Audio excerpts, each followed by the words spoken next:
حضرت ابراہیم علیہ السلام نے اللہ تعالیٰ کی محبت کا حق ادا کیا۔ میں فرمایا واتخذ اللہ ابراہیم خلیلا، اللہ تعالیٰ نے ابراہیم علیہ السلام کو اپنا خلیل بنایا۔ خلیل خلت سے ہے، خلت کہتے ہیں وہ دوستی جو تمام دوستیوں پر غالب ہو، اور دل کے مرکز میں ایک سیاہ دانہ ہوتا ہے، انسانوں کے بھی جانوروں کے بھی، بالکل دل کے درمیان میں اس دانے میں محبت ہوتی ہے۔ جس چیز سے سب سے زیادہ محبت ہونا وہ محبت دل کے اس دانے میں ہوتی ہے، اس دانے کو خل کہتے ہیں، اور اس دانے میں جو مرکزی محبت ہوتی ہے اس کو خلت کہتے ہیں۔ اور خلیل اسے کہتے ہیں جو کسی سے سب سے زیادہ محبت کرے، اور خلیل اللہ اسے کہتے ہیں جو اللہ سے سب سے زیادہ محبت کرے۔ یقیناً آپ نے پوری زندگی میں یہ باتیں ثابت کی، شرک کے خلاف جو آپ نے اقدامات اٹھائے، بت پرستی کے خلاف۔ شرک کیا ہوتا ہے؟ کسی ہستی میں ان شانوں کو ماننا جو اللہ تعالیٰ میں پائی جاتی ہیں۔ یہ نہیں ہے کہ اللہ سنتا ہے ہم سنتے ہی نہیں، اللہ دیکھتا ہے ہم دیکھتے ہی نہیں۔ فرق کرنا ہے ہم نے، اللہ بھی سنتا ہے لیکن اس کا سننا لامحدود ہے، ہمارا سننا محدود ہے، ایک حد تک ہے۔ اللہ کا سننا کسی کا دیا ہوا نہیں، ہمارا سننا جو ہے اللہ کا دیا ہوا ہے۔ شرک تب ہوتا ہے جب کسی میں کوئی شان مانی جائے ایسی کہ وہ اللہ کی دی ہوئی نہیں ہے، اس کی اپنی ہے۔ اور زمانہ نبوت میں بھی، حضور نبی کریم کے زمانہ میں بھی جو مشرکین تھے نا، وہ بتوں کے بارے میں عقیدہ رکھتے تھے کہ ان کے پاس جو شانیں ہیں ذاتی ہیں، اللہ نہ بھی چاہے تو یہ نفع نقصان پہنچا سکتے ہیں، اللہ تعالیٰ کو بائی پاس کرتے تھے۔ اسلام کا عقیدہ یہ ہے کہ نفع نقصان مخلوق پہنچا سکتی ہے، قتل کرنے والا قتل کرتا ہے، یتیم پالنے والا یتیم پالتا ہے، نفع پہنچانے والا نفع پہنچاتا ہے، نقصان پہنچانے والا نقصان پہنچاتا ہے۔ لیکن یہ طاقتیں جو ہیں اس کی اپنی نہیں ہیں، طاقتیں تو اللہ نے پیدا کی ہیں، ہر طاقت اللہ نے پیدا کی ہے، ہر مخلوق میں ہر چیز کو بھی اللہ نے پیدا کیا ہے، اس کی تمام طاقتیں بھی اللہ نے پیدا کی ہیں، اس کی تمام صفتیں بھی اللہ تعالیٰ نے پیدا کی ہیں۔ تو وہ بتوں کے بارے میں سمجھتے تھے کہ یہ نفع نقصان پہنچاتے ہیں۔ تو حضرت ابراہیم علیہ السلام نے نا ایسے دلائل قائم کیے کہ ان کو بتایا کہ یہ نفع نقصان نہیں پہنچا سکتے۔ سب سے پہلے تو چچا کو مخاطب ہوئے، اذ قال لأبیہ آزر اتتخذ اصناما آلہۃ انی اراک وقومک فی ضلال مبین۔ اے چچا، تو بتوں کو الہ بناتا ہے، اس کو ذاتی شانیں دیتا ہے بتوں کو، اور الہ قرار دیتا ہے۔ الہ کی شانیں تو ذاتی ہوتی ہیں، اپنی ہوتی ہیں، کسی کی دی ہوئی نہیں ہوتی۔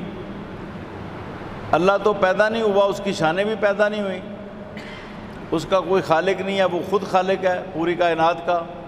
ہاتھوں سے بنائے ہوئے بتوں کو تو الہ قرار دیتا ہے۔ میں تجھے بھی گمراہ سمجھتا ہوں اور پوری قوم کو بھی، کہ جن چیزوں کو تم اپنے ہاتھوں سے بناتے ہو ان کو تم الہ قرار دیتے ہو، یہ کیسے الہ ہو سکتے ہیں؟ پھر یہ بھی فرمایا یا ابت لم تعبد ما لا یسمع ولا یبصر ولا یغنی عنک شیئا، اے میرے چچا تو اس چیز کو کیوں الہ بناتا ہے، ان بتوں کو جو نہ سن سکتے ہیں نہ دیکھ سکتے ہیں؟ کہ جو چیز سن نہیں سکتی، جو چیز دیکھ نہیں سکتی، وہ الہ کیسے ہو سکتی ہے؟ ہر طریقے سے ابراہیم علیہ السلام نے ان کو سمجھانے کی کوشش کی۔ پھر ان کی عید کا دن آ گیا، چچا نے دھمکی بھی دی کہ اے ابراہیم تم باز آ جاؤ، اگر تم باز نہ آئے تو میں تجھے رجم کروں گا۔ رجم یہ ہوتا ہے گڑھا کھودتے ہیں، اس میں رکھ کے سینے کے برابر مٹی دبا دیتے ہیں، آدمی باہر نہیں نکل سکتا، پھر پتھر مار مار کے ہلاک کر دیتے ہیں، یہ رجم ہوتا ہے۔ ابراہیم علیہ السلام نے فرمایا نہیں، جو حق ہے میں نے بیان کرنا ہے، اور میں نے آخر دم تک قوم کی اصلاح کرنی ہے، اور میں نے تمہیں سب کو دوزخ سے بچانا ہے، جنت کے راستے پر چلانا ہے۔ انکار ہی کرتے رہے، ڈٹے رہے۔ بہت بڑی بات ہے، اکیلے ہو کر، تنہا ہو کر پوری قوم کے سامنے آ گئے۔ پھر آپ نے مزید سمجھانے کے لیے ایک اقدام اٹھایا، بڑا زبردست اقدام اٹھایا، ان کو سمجھانے کے لیے کہ یہ بت تو اپنا دفاع نہیں کر سکتے، یہ کیسے الہ ہو سکتے ہیں۔ میلے کا دن تھا، انہوں نے آپ کو دعوت دی، آپ نے فرمایا انی سقیم، میں معذور ہوں۔ سقیم کا معنی معذور، مجھے عذر ہے، مجھے میری شریعت منع کرتی ہے، یعنی معنی تو یہی بنتا ہے میں معذور ہوں۔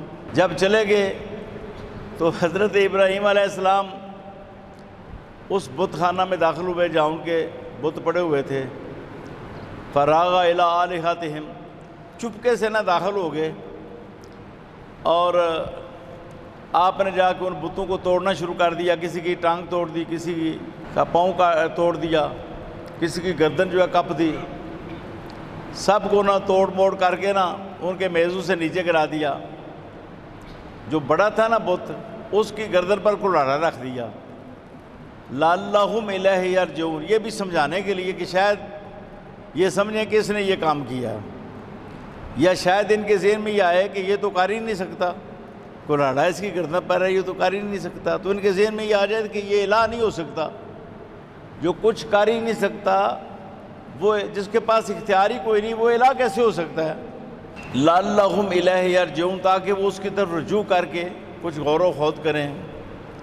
جب واپس آئے تو دیکھا کہ بت خانہ میں نا جتنے بت تھے نا سب توڑے ہوئے تھے ابراہیم علیہ السلام نے، جعلہم جزازا، ٹوٹے ٹوٹے کر دیا، ٹکڑے ٹکڑے کر دیا ایک ایک بت کو حضرت ابراہیم علیہ السلام نے۔ جب آئے تو بڑے پریشان ہوئے، یہ کیا ہو گیا؟